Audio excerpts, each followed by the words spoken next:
आज की हमारी कहानी भगवान कृष्ण के जन्म के समय की है।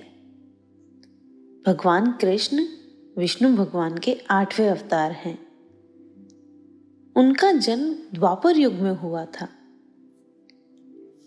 वे वसुदेव और देवकी के पुत्र थे, मगर उनको पाला और बड़ा किया गोकुल गांव के नंद बाबा और यशोदा माँ ने।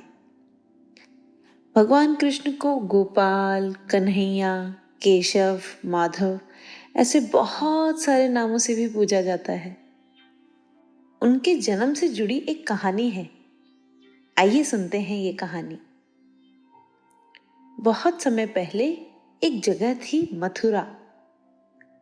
मथुरा के राजा थे राजा उग्रसेन। राजा उग्रसेन के सबसे बड़े बेटे का नाम था कंस। राजकुमार कंस बहुत क्रूर थे। उन्होंने राजा बनने के लिए अपने पिता राजा उग्रसेन को जेल में डाल दिया और खुद मथुरा के राजा बन गए। कंस की चचेरी बहन थी जिनका नाम था देवकी। देवकी की शादी यादव वंश के सरदार वासुदेव के साथ में तय हुई थी। कंस एक बहुत निर्दयी राजा थे, मगर वो अपनी बहन देवकी से बहुत प्यार करते थे। जब देवकी और वसुदेव की शादी हुई तो कंस खुद सारथी बनकर अपने रथ में उन्हें ससुराल छोड़ने के लिए निकल पड़े। मगर वो रथ को बहुत तेजी से बिना किसी का ध्यान रखे हुए ले जा रहे थे। सब लोग तेज आते हुए रथ से डरकर इधर उधर भाग रहे थे। ये देखकर कंस को बहुत मजा आ रहा था। मगर तभी अचानक से तेज बिजली कड़की, आसमान में तेज गड़गड़ाहट हुई और एक आकाशवाणी हुई, मूर्ख कंस, अब तुम्हारी मृत्यु पास है। देवकी और वसुदेव की 8वीं संतान ही तुम्हारा वध करेगी। ये सुनकर कंस गुस्से से भर गया। उसने अपना रथ वहीं रोक देवकी को मारने के लिए तलवार निकाल ली और बोला, तुम्हारा 8वां पुत्र मुझे कैसे मारेगा अगर मैंने ही पहले तुम्हें मार दिया तो।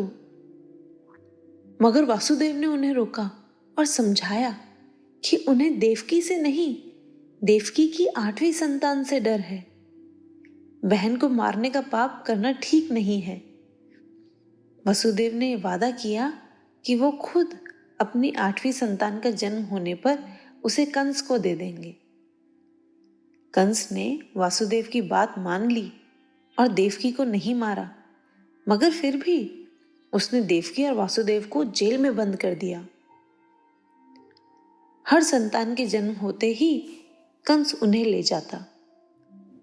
एक एक कर वासुदेव और देवकी ने अपनी 6 संतानें खो दी।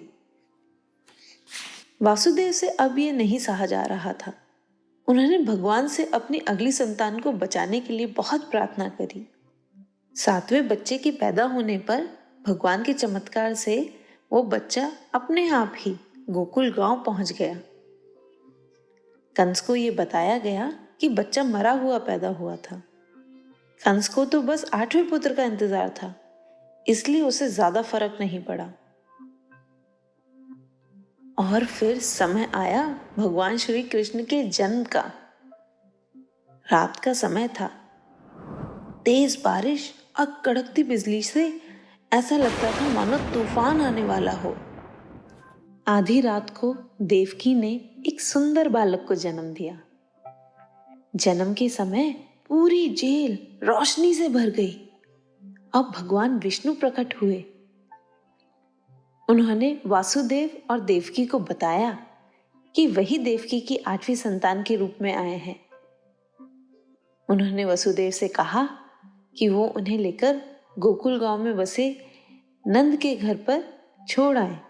वहां यशोदा के यहाँ एक बालिका का जन्म हुआ है, वो उसे वापस अपने साथ ले आए। इतना कहकर वो वहां से चले गए। इसके बाद अचानक ही वासुदेव की बेड़ियां खुल गईं और जेल के दरवाजे भी अपने आप ही खुल गए। वसुदेव ने बालक को एक टोकरी में लटाया और जल्दी ही बाहर निकल आए। उन्हें सैनिक भी सोते हुए मिले। तेज बारिश के कारण रास्ता बहुत कठिन था। घनघोर बारिश से भगवान कृष्ण की रक्षा शेषनाग ने की। रास्ते में यमुना नदी आई। भगवान का नाम लेकर वसुदेव नदी पार करने के लिए उतर गए। जैसे ही नदी के पानी ने बालक के पैरों को छुआ, नदी ने वासुदेव के लिए रास्ता बना दिया। सारी कठिनाइयों को पार कर वो गोकुल गांव पहुंचे और विष्णु भगवान ने उन्हें जैसा करने को कहा था वैसा ही किया। अपने बच्चे को वहां छोड़कर वो उस बच्ची को अपने साथ ले आए। जैसे ही राजा कंस को पता चला कि देवकी की 8वीं संतान ने जन्म ले लिया है, वो उसे मारने पहुंच गए।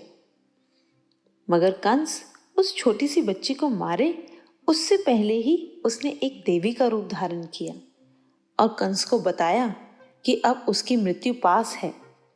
उसको मृत्यु तक पहुंचाने वाला इस धरती पर आ चुका है और सुरक्षित है। ये कहकर वो गायब हो गई।